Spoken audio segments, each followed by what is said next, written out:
शादी के बाद विदाई का समय था। नेहा अपनी माँ से मिलने के बाद अपने पिता से लिपट कर रो रही थी। वहां मौजूद सब लोगों की आंखें नम थीं। नेहा ने घूंघट निकाला हुआ था। वो अपनी छोटी बहन के साथ सजाई गई गाड़ी के नजदीक आ गई थी।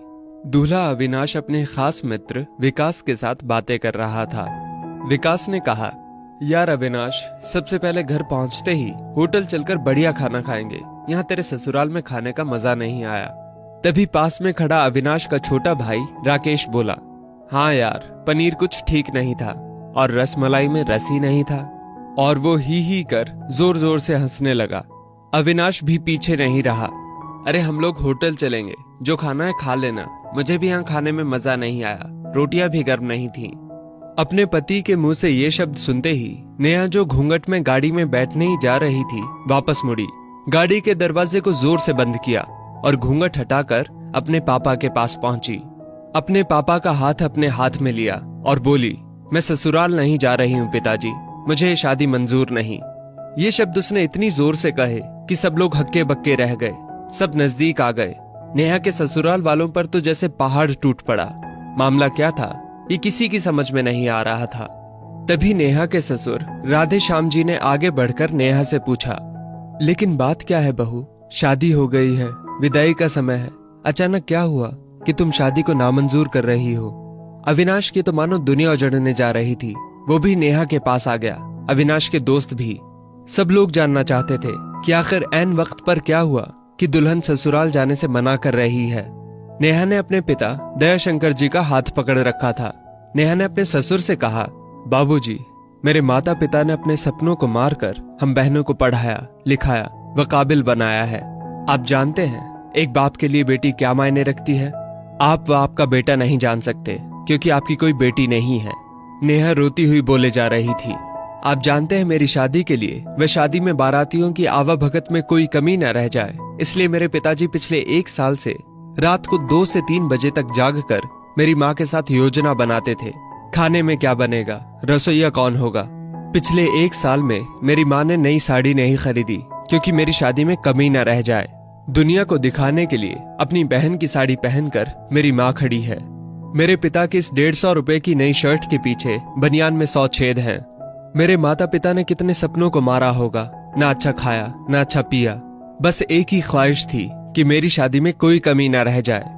आपके पुत्र को रोटी ठंडी लगी, उनके दोस्तों को पनीर में गड़बड़ लगी व मेरे देवर को रसमलाई में रस नहीं मिला। इनका खिलखिलाकर हंसना मेरे पिता के अभिमान को ठेस पहुंचाने के समान है। नेहा हाँफ रही थी। नेहा के पिता ने रोते हुए कहा, लेकिन बेटी, इतनी छोटी सी बात।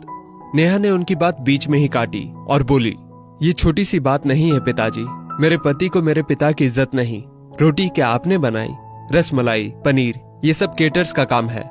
आपने दिल खोलकर वह हैसियत से बढ़कर खर्च किया है। कुछ कमी रही तो वो केटर्स की तरफ से। आप तो अपने दिल का टुकड़ा अपनी गुड़िया रानी को विदा कर रहे हैं। आप कितनी रात रोएंगे क्या मुझे पता नहीं। माँ कभी मेरे बिना घर से बाहर नहीं निकली। कल से वो बाजार अकेली जाएंगी। जा पाएंगी? जो लोग पत्नी या बहू लेने आए हैं वो खाने में कमियां निकाल रहे हैं। मुझ में कोई कमी आपने नहीं रखी। ये बात इनकी समझ में नहीं आई। दयाशंकर जी ने नेहा के सिर पर हाथ फिराया। अरे पगली, बात का बतंगड़ बना रही है। मुझे तुझ पर गर्व है कि तू मेरी बेटी है, लेकिन बेटा, इन्हें माफ कर दे। तुझे मेरी कसम, शांत हो जा। तभी अविनाश ने आकर दयाशंकर जी के हाथ पकड़ लिए। मुझे माफ कर दीजिए बाबूजी, मुझसे गलती हो गई। मैं उसका गला बैठ गया था, रो पड़ा था वो। तभी राधे श्याम जी ने आगे बढ़कर नेहा के सिर पर हाथ रखा। मैं तो बहू लेने आया था, लेकिन ईश्वर बहुत कृपालु है, उसने मुझे बेटी दे दी। वह बेटी की अहमियत भी समझा दी। मुझे ईश्वर ने बेटी नहीं दी, शायद इसलिए कि तेरे जैसी बेटी मेरे नसीब में थी। अब बेटी, इन नालायकों को माफ कर दे। मैं हाथ जोड़ता हूँ तेरे सामने, मेरी बेटी नेहा मुझे लौटा दे। और राधे श्याम जी ने सचमुच हाथ जोड़ दिए थे। वह नेहा के सामने सिर झुका दिया। नेहा ने अपने ससुर के हाथ पकड़ लिए। बाबूजी, राधे श्याम जी ने कहा। बाबूजी नहीं, पिताजी। नेहा भी भावुक होकर राधे श्याम जी से लिपट गई थी। दयाशंकर जी ऐसी बेटी पाकर गौरव की अनुभूति कर रहे थे। नेहा अब राजी खुशी अपने ससुराल रवाना हो गई थी। पीछे छोड़ गई थी आंसुओं से भीगी अपने माँ पिताजी की आंखें, अपने पिता का वो आंगन जिस पर कल तक वो चहकती थी, आज से इस आंगन की चिड़िया उड़ गई थी किसी दूर प्रदेश में और किसी पेड़ पर अपना घरौंदा बनाएगी। एक बेटी माँ बाप का अभिमान व अनमोल धन होती है, पराया धन नहीं। कभी हम शादी में जाएं तो ध्यान रखें कि पनीर की सब्जी बनाने में एक पिता ने कितना कुछ खोया होगा व कितना खोएगा। अपना आंगन उजाड़कर दूसरे के आंगन को महकाना कोई छोटी बात नहीं। बेटी की शादी में बनने वाले पनीर, रोटी या रसमलाई पकने में उतना समय लगता है जितनी लड़की की उम्र होती है। ये भोजन सिर्फ भोजन नहीं, पिता के अरमान व जीवन का सपना होता है। बेटी की शादी में बनने वाले पकवानों में स्वाद कई सपनों के कुचलने के बाद आता है वह उन्हें पकने में सालों लगते हैं। बेटी की शादी में खाने की कद्र करें।